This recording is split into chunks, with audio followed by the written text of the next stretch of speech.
couple of months ago, weeks ago, it's happened for more than a few months now. I continuously receive calls via WhatsApp or email, and people are complaining from each other. Muslims are in trouble with Muslims, not only with his brother that's sitting beside him and those who they see in the masjid. You also have trouble in the family. Wives are reaching out, complaining about their husbands. Husbands are reaching out, complaining about their wife. Children are reaching out, complaining of their parents' neglectful attitude towards them. Parents are reaching out saying, look at my kids, I don't know what to do with them. And there is this, wallahi, it's reached peak with me. These problems and these situations that Muslims are living among each other, that is totally contrary to what Allah subhanahu wa ta'ala advised us of. And as I pick up the call and as I listen to these problems being narrated, I think, what am I going to say? What do I say? I've been saying the same thing for years and the same thing for months and weeks. And half an hour ago someone called, just the same problem. Half an hour later someone else is calling about the same thing. Wife, children, people, brother, someone in the community, someone this. And I say, wallahi, the solution was in 2 words. Listen carefully. The solution, wallahi, was in 2 words for everyone to settle down and look after each other's problems and solve these issues. What are these 2 words? These 2 words are the same advice Allah would give in Nabi sallallahu alayhi wasallam. And these 2 words are ittaqillah. Ittaqillah. Fear Allah. That's it. 2 words would solve the entire problem. But I tell you, people are living an image of Islam. Ittaqillah doesn't do anything. And I can't threaten anyone with ittaqillah anymore. Unless I say, brother, watch out. I'm going to send a gang to you with a gun. And he'll come and he'll shoot you and your family. Oh, now, brother, 1 second. What do you need? What do you want? And then we get serious. Innama ittaqillah, that's nothing anymore. Well, that should have been the biggest wake-up call in your life. Ittaqillah. More than threatening you with anyone that's going to come to you. Ittaqillah doesn't live in our life anymore. Allah Azza wa Jal told the Nabi sallallahu alayhi wa sallam, Ya ayyuhan nabiyyu ittaqillah. This is Allah saying to Rasulullah sallallahu alayhi wa sallam. And worse off, people get offended. If you said to him, Ya akhi ittaqillah, people get offended. Thinking that, why are you saying to me ittaqillah? Ya akhi, you know the word Allah, it should shake the heart. Allah Azza wa Jalla, He says in the Quran about true believers, إِنَّمَا الْمُؤْمِنُونَ الَّذِينَ إِذَا ذُكِرَ اللَّهُ وَجِلَتْ قُلُوبُهُمْ. The true believer, Allah describes him in Surah Al-Anfal.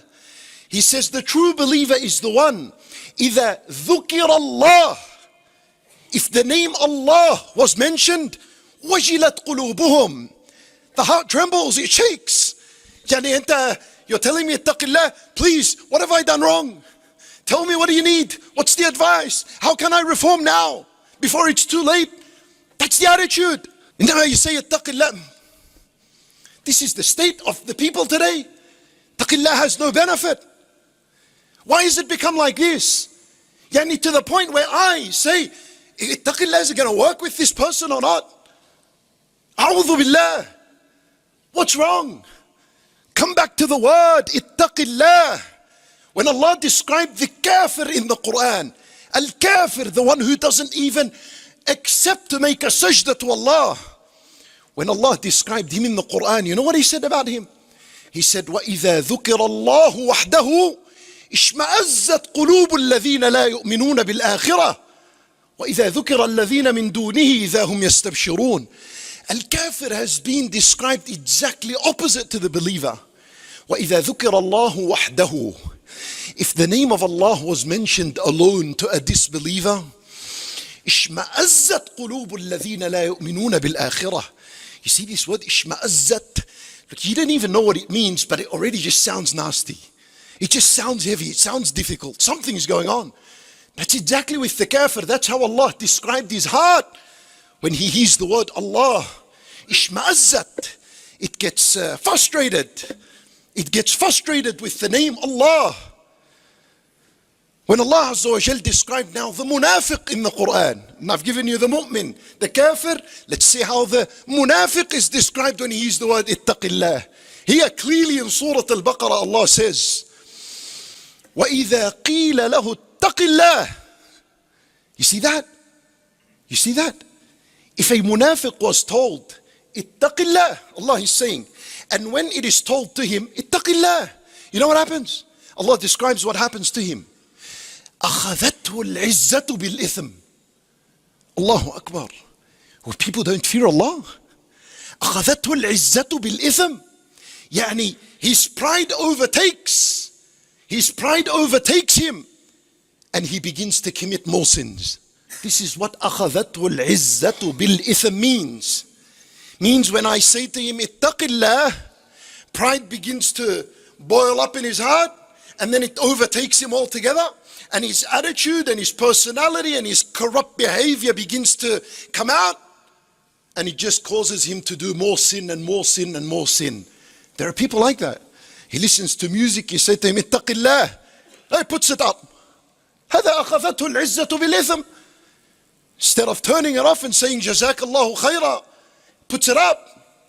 If you tell someone, Ya akhi, your wife reached out and she's complaining about your attitude at home, ittaqillah, my brother. He goes back to his wife. Why did you discuss this matter to so and so? Ya akhi, you think there's a war here? Someone is reaching out, requiring and taking Islamic advice, and you're not happy with that? Check your iman.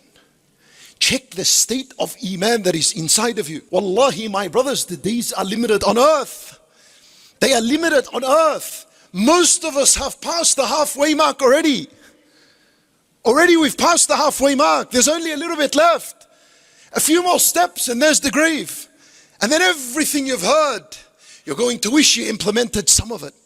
What was his conclusion? Allah says, فَحَسْبُهُ جَهَنَّمْ. Sufficient for him is Jahannam. For rejecting the name Allah. For rejecting the advice, ittaqillah. فَحَسْبُهُ جَهَنَّمْ.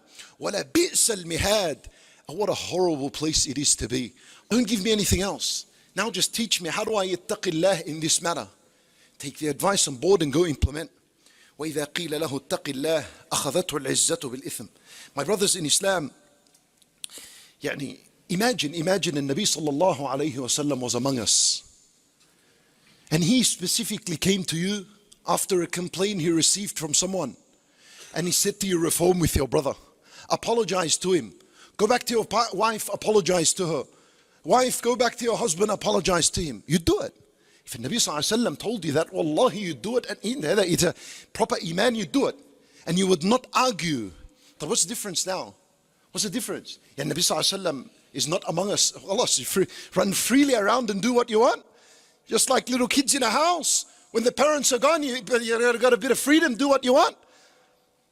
My brothers in Islam, and Nabi sallallahu alayhi wasallam's sunnah is still alive among us. Rejecting in Nabi sallallahu alayhi wasallam himself and rejecting his sunnah is exactly equal the same in punishment with Allah subhanahu wa ta'ala. Nothing different. Nothing different. Innama now al-iman is being tested. Then if the Nabi sallallahu alayhi wasallam was with us, you can kind of understand that you're going to implement that which he told you. Because he's there. But now is a bigger test of iman. Would you implement that which he taught us or not? Subhanallah.